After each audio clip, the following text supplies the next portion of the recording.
Hello friends, it's me, it's Phil. Look, there's me, the shadow. That's probably going to be, I'm going to call myself the lawn shadow bloke, because I'm not going to go on screen. It's not really about me, is it? Anyway, look, I thought just for a little bit of a laugh, actually, more than anything, because I'm just cleaning out the van, I thought I'd give you a tour of the van. So, yeah, it's a, what am I carrying these days? It is a Pro Ace. It's a Pro Ace, and it's a medium-sized sort of van, and it has a most bodacious, let me look closer, yes, a most bodacious tow bar, which leads to future opportunities, I dare say. Now, at the back, down there, hidden discreetly at the back there, is my Hater 48 Pro, of which there is a previous podcast where I review that little beauty. Now, I'll say it again, the one thing that I like about the Hater Pro is, and it's taken them about 15 years to get it right, and it's not quite perfect yet, but I like the way it does a very good job of cutting grass, even in semi-damp conditions. Anyway, this is the lawn that I've been working on over the last 3 days. And since it got scarified yesterday, it's very green already. Anyway, look, let's do a little tour of the gearage, the garage. Don't forget, if you need a lawn specialist and you're in Harrogate, that's me. Da-da. Right, at this point, don't leave, because it's going to get exciting, I promise you. And if you've ever thought about doing your own lawn, or if you've ever thought about starting your own business, doing lawn care, here is my simple summary of what you need to really do to run a 100 grand, 200 grand company, I'd say, with a little bit of ambition. And that's not a lie. Right, okay, starting off with this little bad boy. Now, it's called the Everest SR2000, I think. It's called the SR2000 because it's a seed and feed spreader. That little gate on the side there that you see drops down and creates a little guard. It drops down like that, creates a little guard. If you're doing feed and seed work, but you don't want it to go near the bed, little metal lever there. So that is the machine. Cost about 600 quid in English money, but that's probably the best bit of kit I have bought in 15 years, and that one's not 15 years old, but that's almost certainly one of the best bits of kit I've ever bought, alongside my Hater. There she is, he is, it is. Can a mowing machine, can a lawnmower have a sex, male or female? I don't know, but answer that one in the comments. Oh, well, the other thing is, if you think I'm mumbling a bit today, it's because I've got a flipping cold.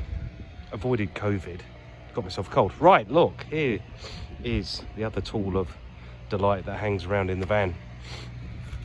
Not too often, actually. It's just your standard wheelbarrow with a solid wheel on the front. Don't know why, but that's what I do. That's what I use. Over to the next little thing. Yep, Echo hand blower. The big ones are about 400 or 500 quid, but that kind of does the job most of the time. And I'm only blowing up moss and grass thatch. I'm not growing, it's all blowing leaves, so it does the job. Now look, here's a little secret. And if you've made it into 4 minutes, congratulations, there's another 4 minutes to go, so hang in there. That leaf rake, that super large leaf rake, is used to delicately rake over seeded areas. That rake doesn't do very well. Now, the good thing about this rake, keep in mind it has dual purposes, right? That creates a little bit of a pusher, which is very handy for leveling off or pre-leveling. Obviously that is for your general rakeage, but that's your pre-leveling off before you go steaming into the loot, which, oh, as an FYI, before we pass by, standard petrol can, can't beat that. a couple of timber planks, because that's the most useful bit of plank you need. Hand spreader, Falco, beautiful, delicious, in a leather pouch. That will last for my lifetime. I lost one of those, I don't know where.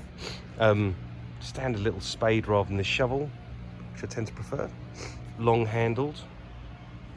And then that is the beast of a lute, the double-sided lute, which, if you've never used one of these, this is used for leveling soils, pushing over seed and other stuff. Very, very, very handy bit of kit.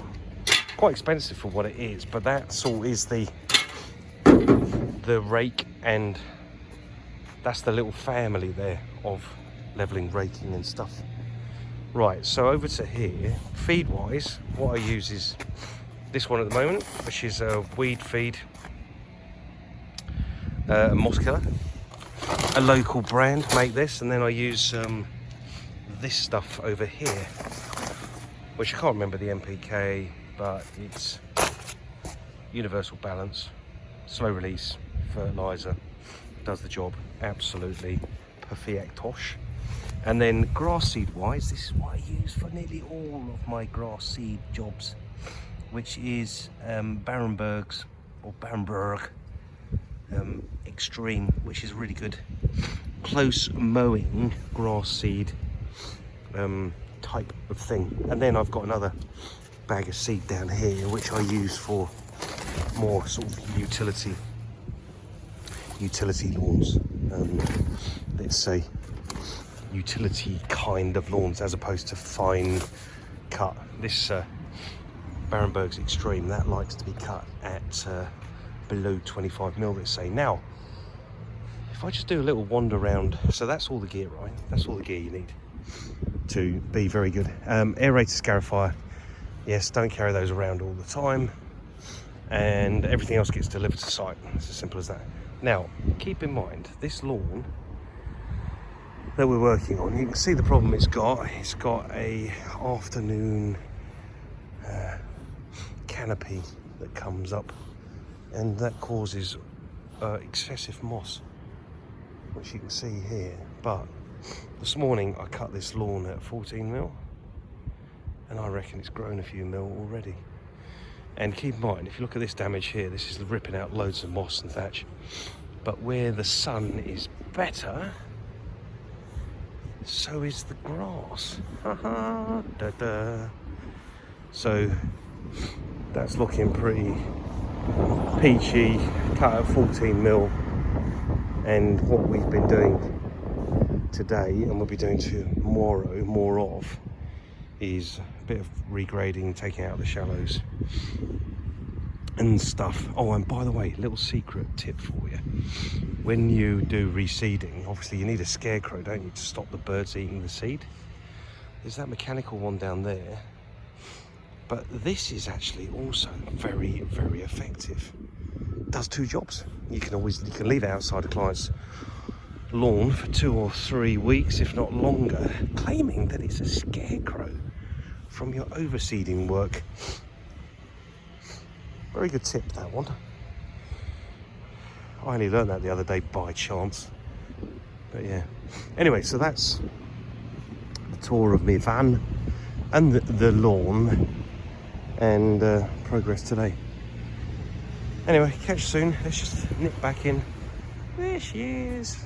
Little old hater pro. Delicious. Hello. Anyway, take care. See you soon. Ta-ra.